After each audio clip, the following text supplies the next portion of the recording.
introduction, Vandana. Okay, hi everyone. I hope I'm audible. Um, I'm Amit, lead AI engineer at Mathco. As I I handle the customer basically the project integrations across different customer projects for the GenAI practice. And with me today, Aditi has joined us, my colleague.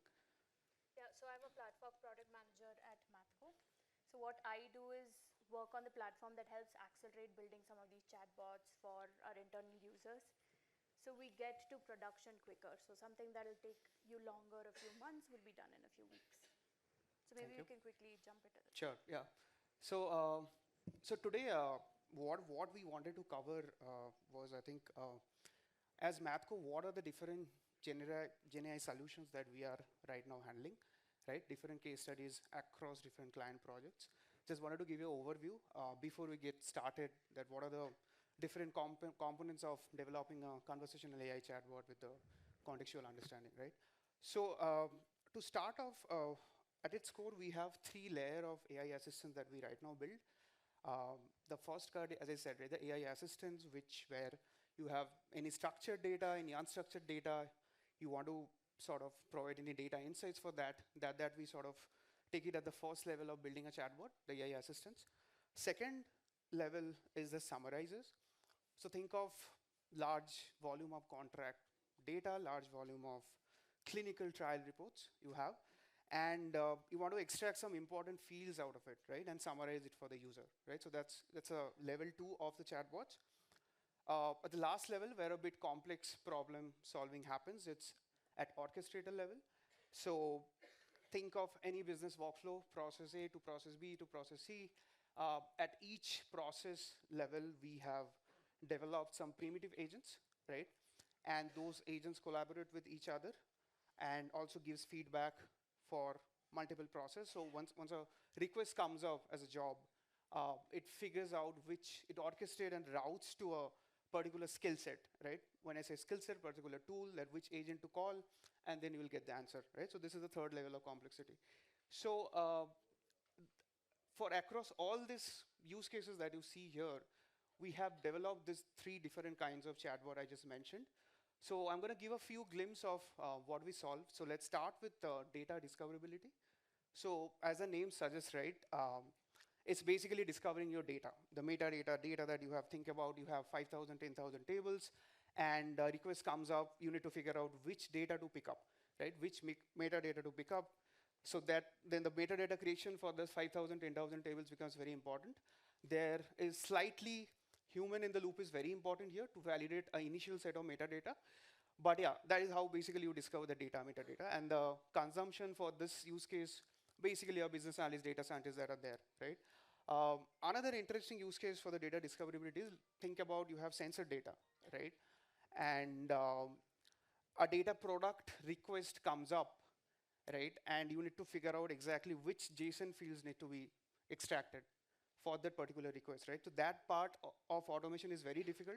Right now, a team sort of sits and basically do the job for us, but we are trying to automate that process. Obviously, there is some human in the loop is involved, but that also becomes a part of the very interesting use case that we are right now solving.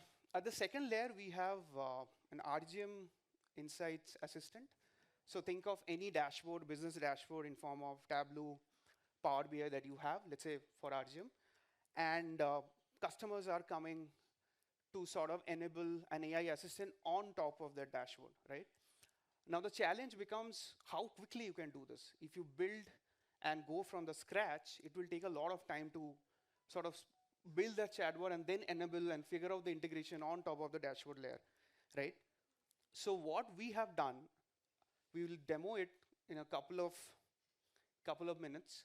So the idea is we have developed our in-house chatbot, Ask Nucleus, right? So what it does is, it is basically the AI assistant that everybody is basically interested. So what we do, we go to the dashboard. We have written the web component in a way that can be lift and shift to any software that you can think of, right? So be it any sort of dashboard, be it any type of software, you can go and enable that and integrate within a span of 6 to 8 weeks, right? So this is the second part of the problem that we are solving. Third part is actually very interesting use case is Rep GPT.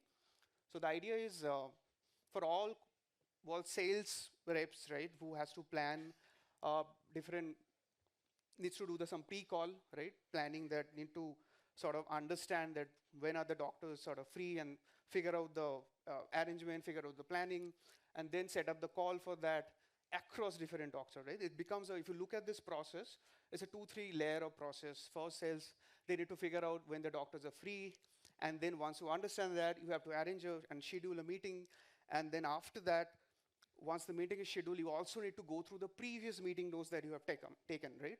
After meeting those doctors, so that more contextualized questions can be asked. So this entire process, we have actually step by step, what we have done across each step, we have done the schedulers, the different planner agents to figure out basically an arrangement for the sales reps, right? So that's the context. Another interesting use case that we have right now solving is the donor GPT use case, right?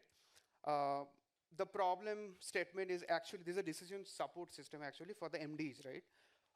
What it does, like for the MDs to evaluate that whether organ donation is feasible or not, right? Now think about this way, that you have the health records, right? And for the health records, you need to apply some business rules and figure out that if it crosses some certain threshold for some parameters, this organ is actually feasible to donate or not, right? So that becomes a very interesting use case that we have solved. Now, what are the good thing that has happened right now, this process actually take 2 to 3 days to sort of, for MDs to take that decision, right? So through this automation that we have done, it is right now happening within 30 minutes. There is still human in the loop. It's very important here. The MD only takes the decision, but the entire process of the 3 to 4 days have been reduced to 30 minutes, right? So that's the another use case. I'll not cover all the things. I'll touch upon the fact on the brand insights. Uh, Again, very straightforward. This one is not too much complicated. You have data across different brands, be it sales data, be it event data, whatever you can call it. And then basically across different brands, you can go and ask the questions, even though there are a lot of overlapping across these brands. You have sales data, you have event data, all the sort of overlapping happens, but this idea of that brand insights, right? Uh, right, so now comes the second part.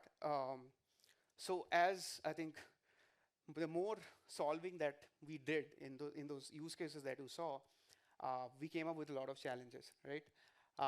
And the idea for those challenges, from those challenges, we had to learn and then develop our, how do we sort of tackle it, right? In-house, right? And then we go integrate across different customer environments, right? So if we look at this, the idea of this is very straightforward. We have our platform, which is called Nucleus, which currently serves as a catalyst for our success. What we do, we build this custom applications across different customers, right? Different use cases, different custom applications. So while solving those challenges that you saw in the previous slide, what we have understood that, let's say, 10 people are solving, 10 people, we have a requirement of text-to-SQL use case for 10 different customers, right? And everyone obviously was running parallel stuff. Even though they are running the same models, they are writing the model from the scratch and doing it, right? So that is where the concept of the accelerators came up, both in terms of the backend and also in terms of the UI, right?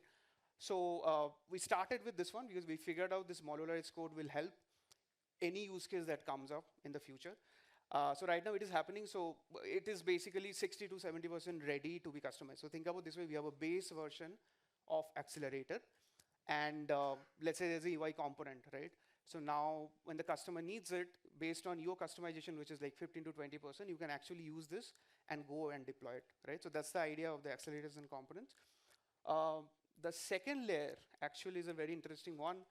Talks about the marketplace that we have built, and also I'll give a brief about CLI a bit later. So the idea here is what we have understood solving those problems, right? That let's say 10 people want to run text-to-SQL simultaneously, right?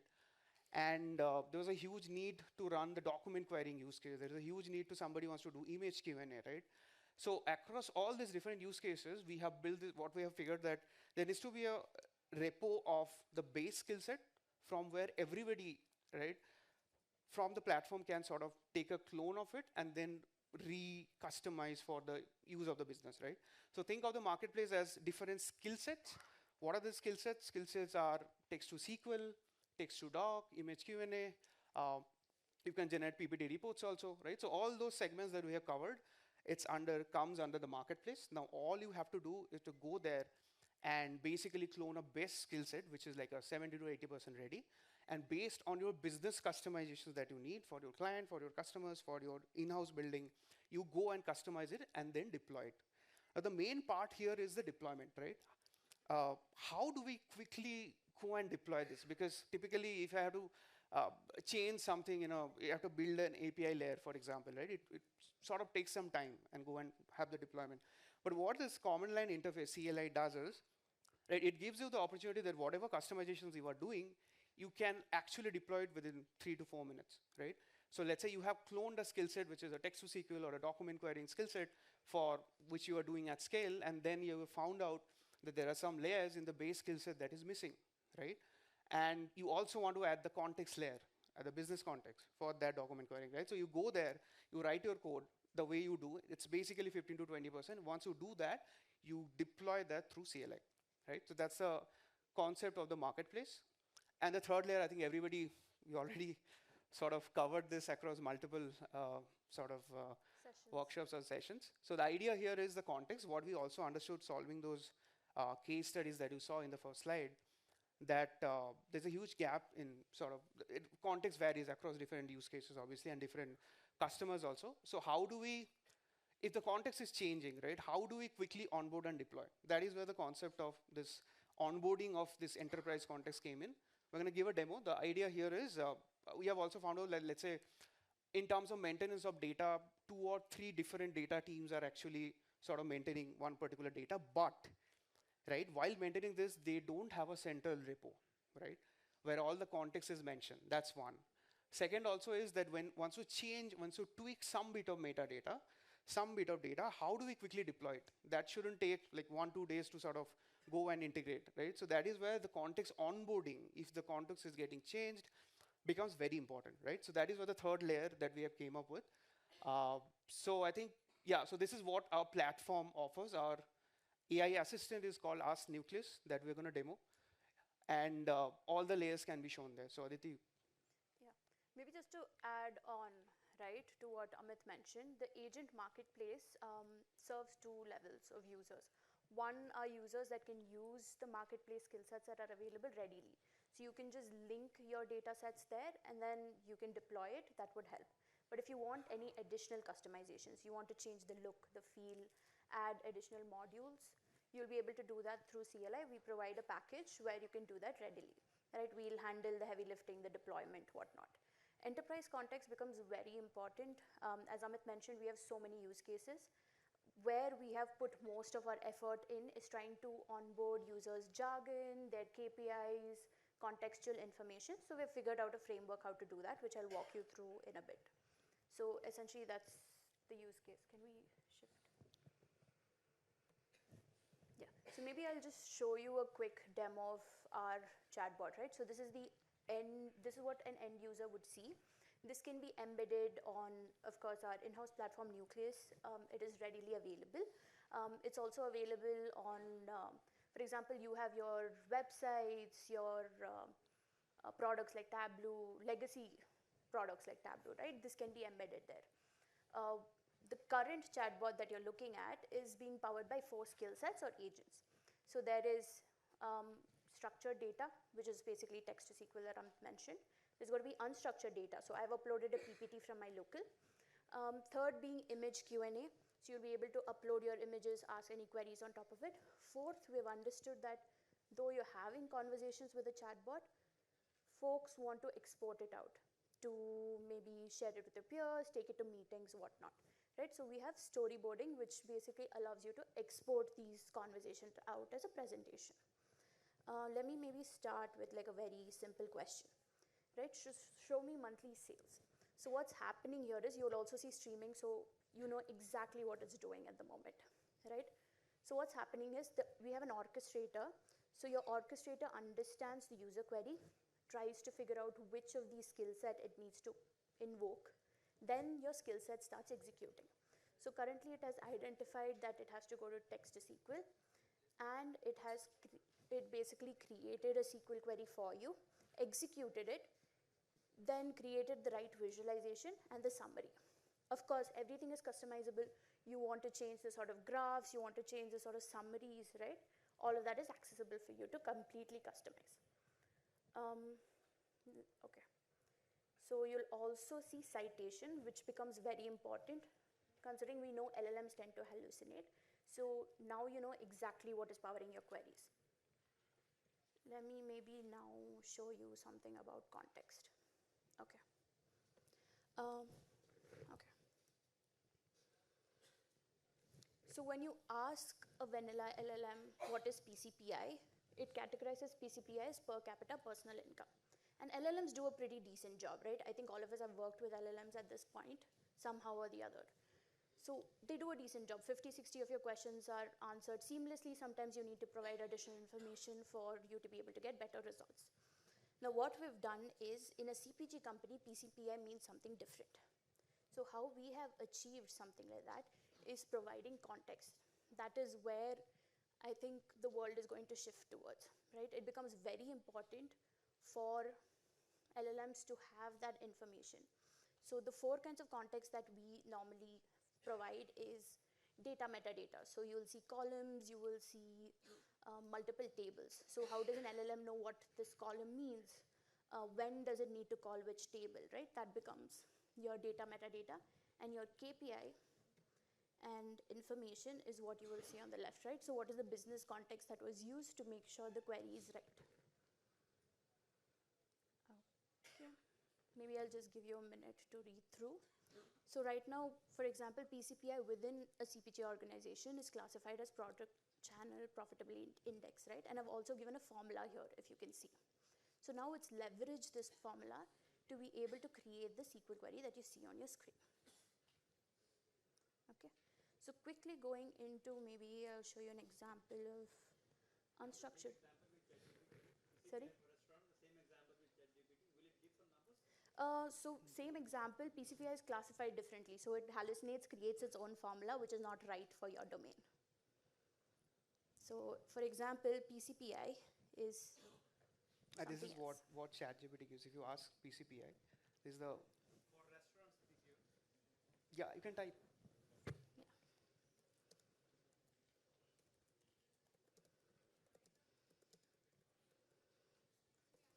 I'm just going to make a spelling mistake.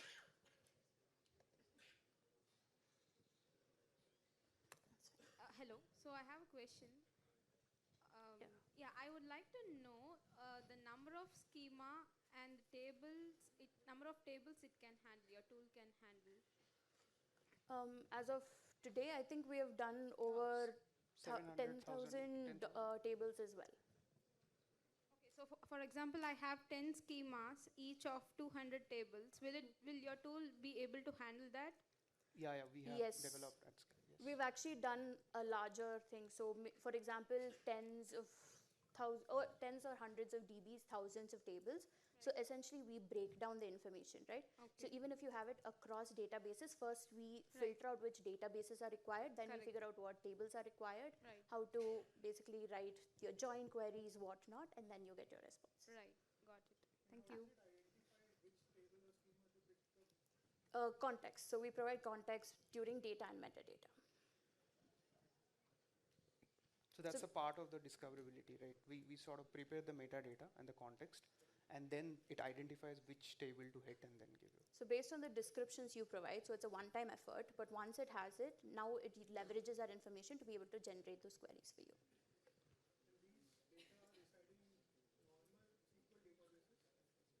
Sorry, the enterprise data, or are you talking about the context data? Enterprise data can be in your, it can be your MySQL, anywhere. Yeah, it's not necessarily the structured, SQL unstructured, Mongo. Yeah, anything. We have connectors that let you onboard this. So maybe just after I run 2 more questions, and then I would show you exactly how to configure this for your data. Yeah. Hello. Just one question from my end. So here. Okay. Yeah. So for generating the query that has to be executed, what tool or package are you using? Is it also in-house, or you are using some open source package? Something? So it's a mix of the two, I would say. If I break it down, we have in-house codes that we write in Python. And of course, there are certain prompts that get executed when we make LLM calls.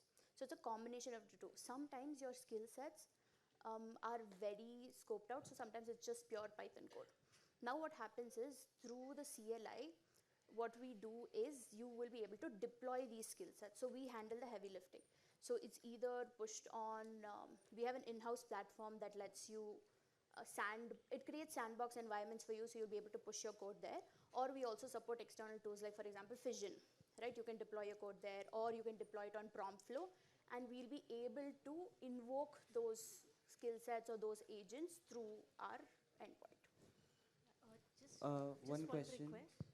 Just one request. We'll have time for questions after the session, so we'll just go ahead. Okay. Just one last one. Can you attend this question? Can you raise Here, your here, hand? here. Here in the front row. Okay, sorry. My question is regarding enterprise context. So first is that how long does it usually take for you to go through the entire enterprise context? And how do you deal with storing it, and what type of, how do you draft it basically? Sure. I think it's, as you mentioned, sometimes it's very difficult creating enterprise context itself, right? So we'll have to work with your end stakeholders. We like to think of it like, imagine there was a new employee joining a company, you would still give them that context, right? Saying, hey, this is how we work. We think of something similar and we say, hey, you'll have to invest time with us to make sure this context is something that is going to be relevant for you. So we work with them to create this context. And of course, certain kinds of context across domains might be similar, right? For example, PCPI might be something generic to CPG, but there are certain variables that change within organizations, right? For example, in banking domain, high-risk customers, the formula will be different for different banks that are available. So of course, the base might be a little similar. We'll help you curate or create and make those tweaks. Once it is ready, once we onboard, we create, like, for example, embeddings, right? And then when required, we will leverage that to create and generate these queries for you. So that makes it more accurate to your business. Yeah. So on top of it, what Aditi said, right? So in any projects that we do across enterprises, the first point that comes up because see, any data will have different user person also, right? So what we do, the first cut is that we go and add in this business interviews with those stakeholders, right? Be it a category manager, be it brand manager, different set of user person are there. Some people can prefer, let's say, Pringles as PR. Some people can prefer Pringles as something else. So this customizations and the context, there is no way for us to understand it absolutely in the business, right? So this is the first cut that we do. We sort of arrange all these interviews so that different contexts are coming, and then we figure out the structure and do, as Aditi said, embedding and all. Okay, you can go ahead. Yeah. Okay. So maybe we'll quickly finish this and we'll take a lot more questions. Okay, I'll just ask a question on top of unstructured data. So this question would now route it to, for example, the PPT I uploaded, right? So now it will, I've just asked, give me a bullet point summary of Sparkle Wave document. So it's going to summarize the document for me. Okay, so if you can see, it's already started streaming the responses and breaking it down. And as we've spoken about citation, right? So citation for document querying is also pretty interesting. So what happens is you know exactly what is powering your responses. So you'll know exactly what slides it is using to give you your results, right? And of course, there's image Q&A, so maybe I'll skip that for today. So what we've understood is more or less people have conversations with the chatbot that they want to export it out as they want to circulate it with their peers and whatnot. So we've let you export it out as a presentation. So if you're happy with the sort of, or choose what responses you would like to take, and then once you're happy with it, you would click on generate outline. So now this will start creating a story for you. Once you're happy with generate outline, you'll also get a PPT. Right? So the PPT is completely editable. So you can edit it offline, the graphs, the text that is available. And of course, the default layout that is being used is Mathco layout. But through the configurator, I'll show you, you can quickly upload your own PPT layouts. It'll use the master slide to create, or to use your layouts to create the PPT. Okay, so your PPT is ready and it'll look something like this.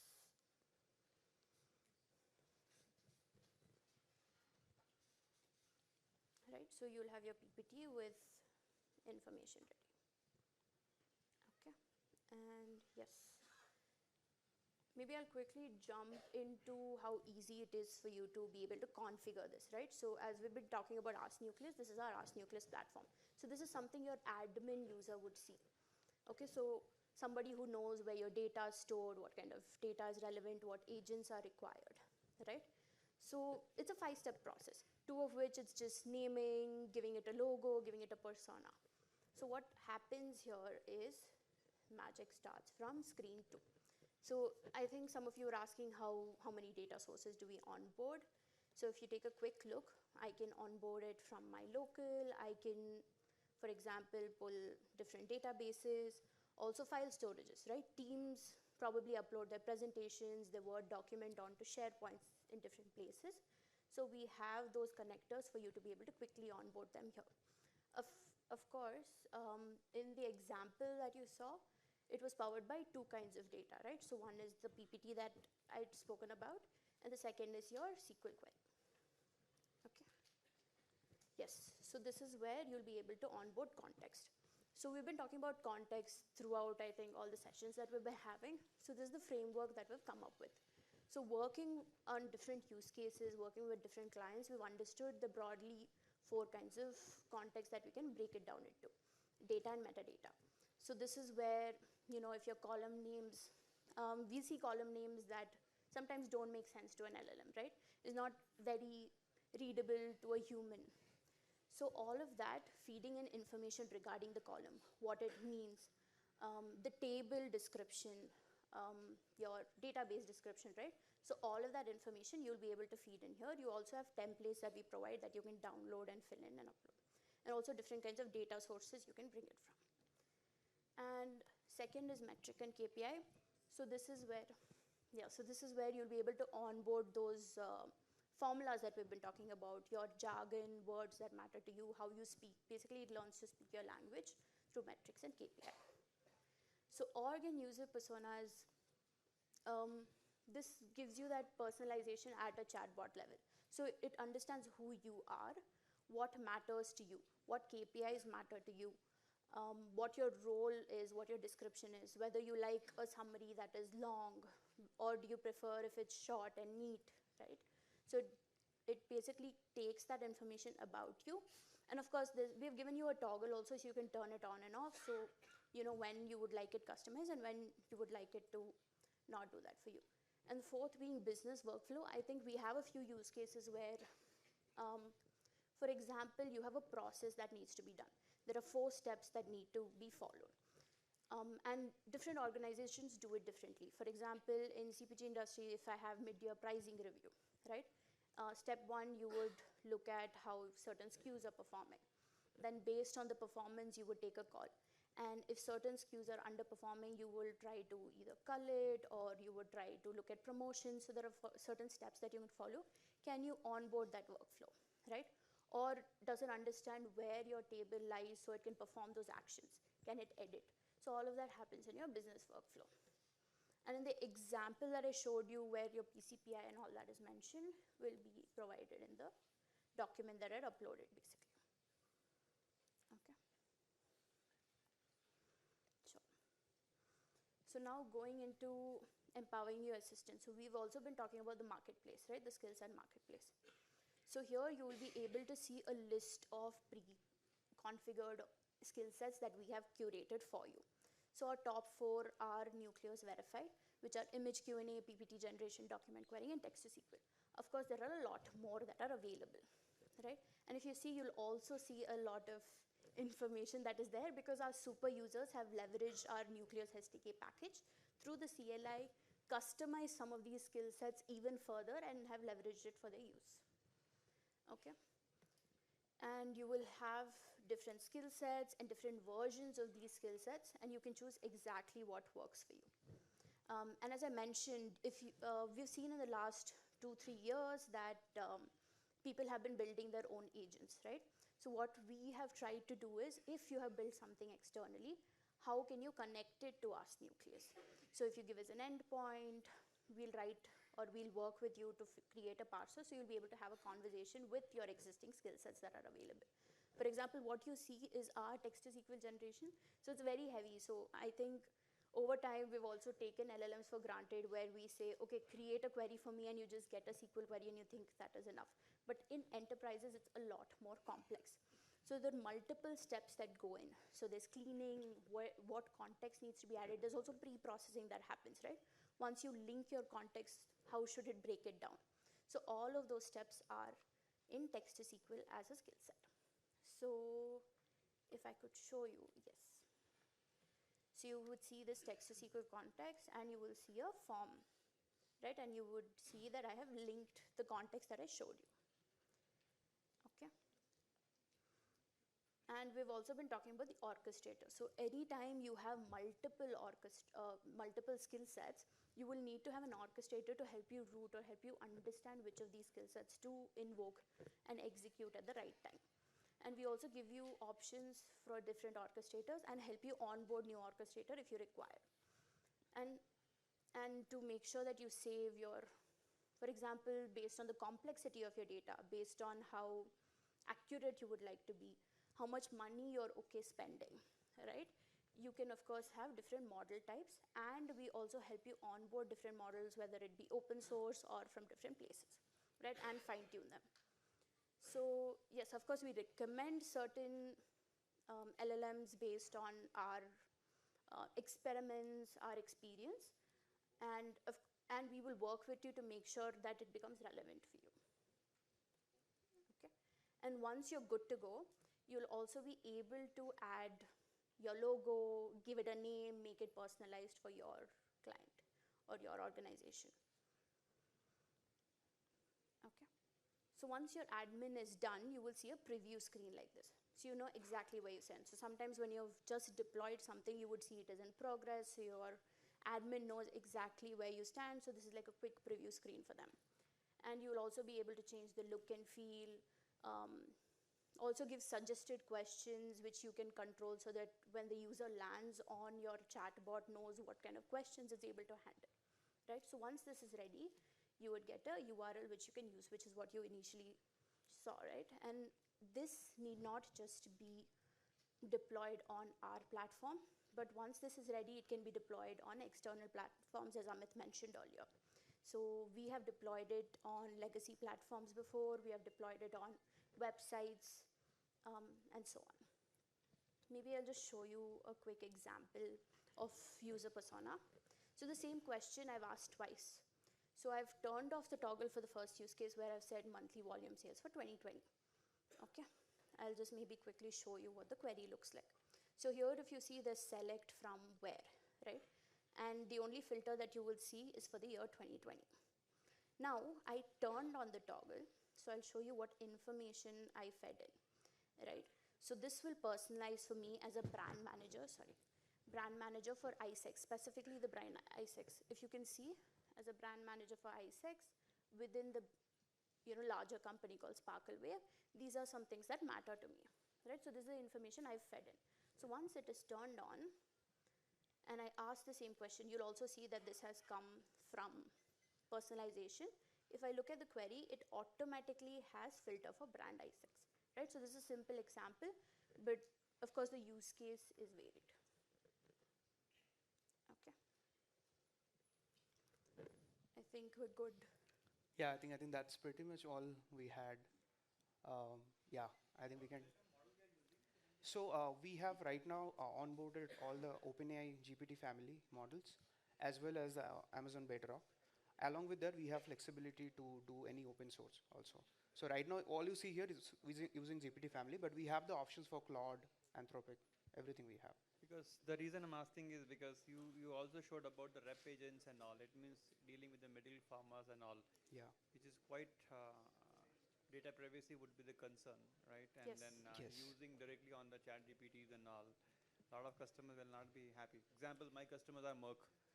Anything if I go as an automation, they say, no, show me the code, I will run myself, right? We have those kind of customers. How you will deal with that on the GDPR or data privacies?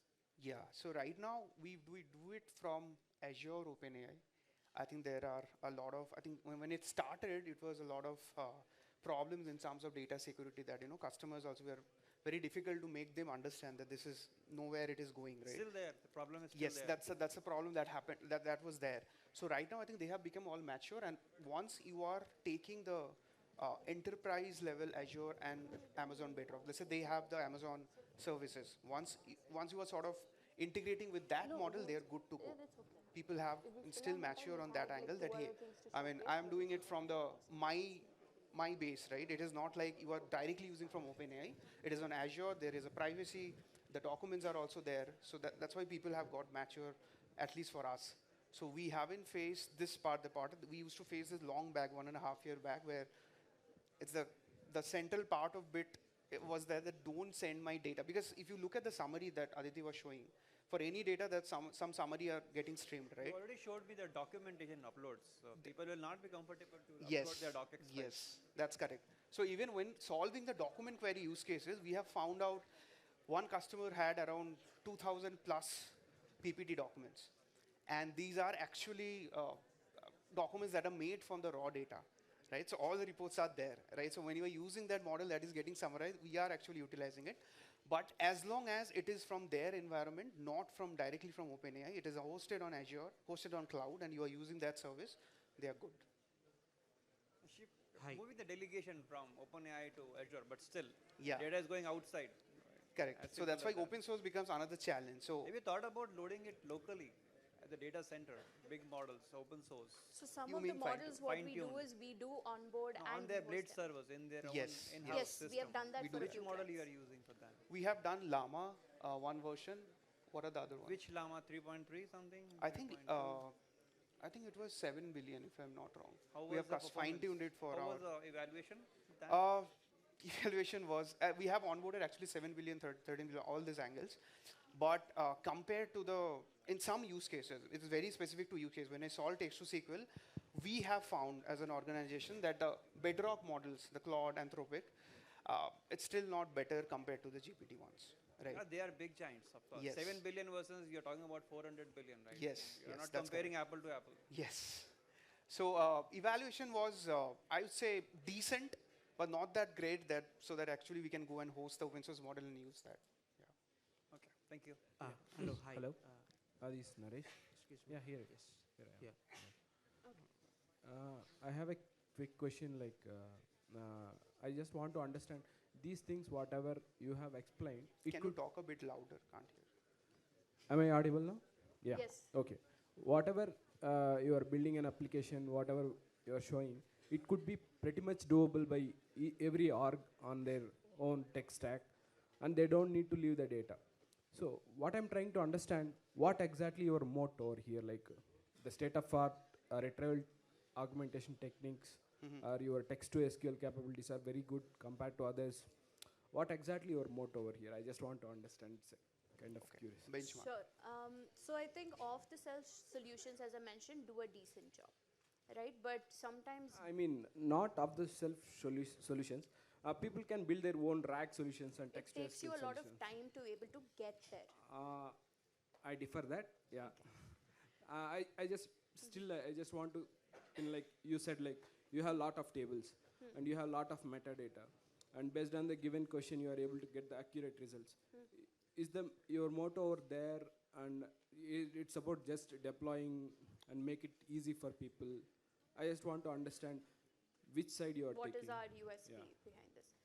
Okay, so it's actually twofold. So one is we'll work with you to build a custom solution for you, right? And we deliver it in a very short span of time because we have pre-built accelerators. So we have invested our time to make sure our text to SQL, our document querying, which is your RAG evaluation, right? All of that are up to par with industry standards, and we work with you to make sure that, for example, context, right? As I mentioned, sometimes you don't have context. We'll work with you to create that context. So the blend of us, that synergy between us and an organization to make sure this is successful is what I think sells.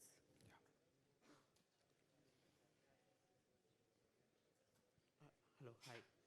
So I have a few questions on integrating with data sources. When you say that do you actually make a copy of enterprise data into a system? And if yes, how are you taking care of avoiding intermingling of data between enterprises and the other data security and these kind of Sure. things? So when you have your enterprise data present in databases or file, SharePoint and all of that I mentioned, we don't take a copy of it.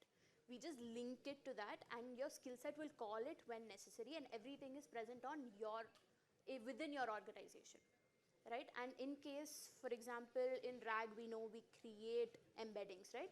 So we will create those tables structures that are required where you store your output in your organization itself, so it never leaves your bubble. Understood. Then that actually the onboarding is a very big process, right? Because you have to probably change some data models on the other side and a lot of things for you to Absolutely. actually. Yeah. It's a very big. Okay. So what you saw in the configurator, right? Think about it, it is sitting in the customer environment. All the pieces you saw here, it is sitting on the customer environment. Now from there, if you put the link for any SQL database, any NoSQL database, it is directly connected in their ecosystem. So there is no math code there, right? The part you were saying that a lot of customization, you are right, because sometimes it is not possible to directly connect it to the raw data that they have. You have to obviously process a lot. Any application that will, it needs processing. So some cases we make sure that we are hitting the process tables or the process document rather than the raw ones. And even the processed information is present within the customer's ecosystem. Yeah. Yeah, I have a question. As you guys productionize things, you must have used RAGs, right? Yeah. So what are your recommendations for vector databases? Like Vector databases. Yes. Okay, understood. for productionization. For like productionization. considering all things like latency and their similarity search results, kind of. Correct, correct. So it has two angles, I would say. In terms of, I'll first cover the accuracy bit.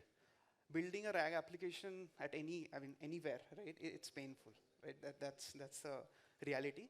But what we have suddenly understood, right? If you keep a static RAG architecture, then it's problematic. If you keep only semantic search enabled for your RAG application, there are a lot of instances it will not work. So we always try to go for hybrid search, as well as I think right now it has agentic RAG has come up. So we are trying to see the different vector bases for different searches.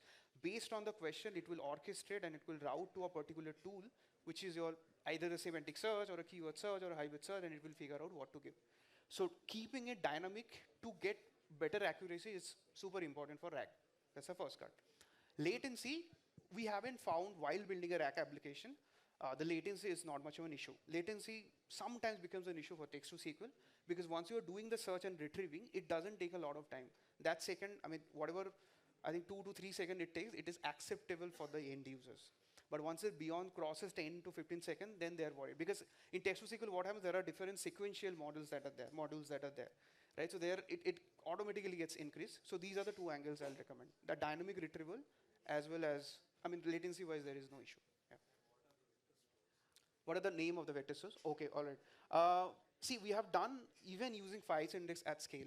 That has been working pretty good. But I think the recommendation would be PG vector. That is why we have more. Yes, from Postgres, the extension actually works better for us. The PG vector one. Yeah. Thank you. Hi, Aditi and Amit. Thanks for the presentation. So my question is an extension to the question that was asked by the gentleman sitting there. So in my organization, we had been working on such systems, both building it from scratch as well as some of the out-of-the-box solution as well. So what I have seen is the issue in terms of the scalability as well as accuracy. So for example, I will give you, if there is a table in a PDF, the header is on the first page and the table extends to multiple pages, it becomes an issue. Okay, so how good is this system in terms of customizing such problems? And this is just one issue. There could be multiple such issue.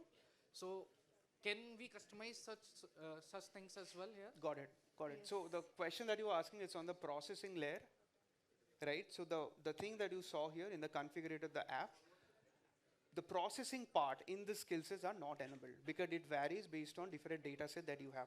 If I have a pharma domain and I have like a 50 set of PPT documents, that will vary obviously with CPG. You can't customize. So what we have done, we have figured out, let's say there are PPT documents, right? If you extract directly the image summary and then go for the generation of anything RAG or anything, That doesn't work for us, right? So the idea there is you have to do an object-wise processing. If you feel PPT is there is image, there is chart, there is textual document, there is smart arts, there are flow charts, right? Across the different objects, we have written our models so that whenever in a PPT slide it identifies that this is a flow chart, right? It will figure out a way to summarize that part.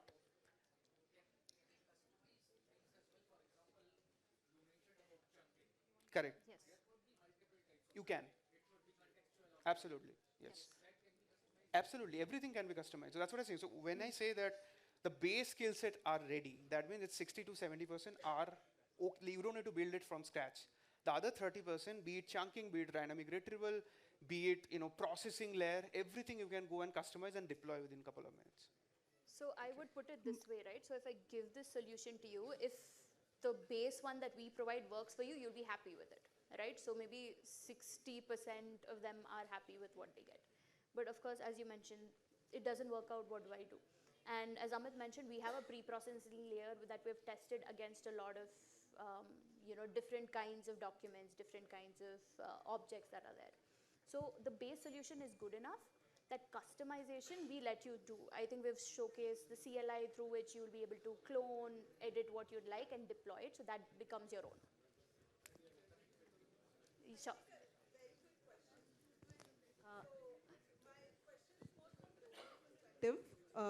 More from a domain perspective, Okay. which industries as well as functional areas have you used Nucleus for? And in your view, Amit and Aditi, are there limitations? Like, for example, insurance, would it work for that?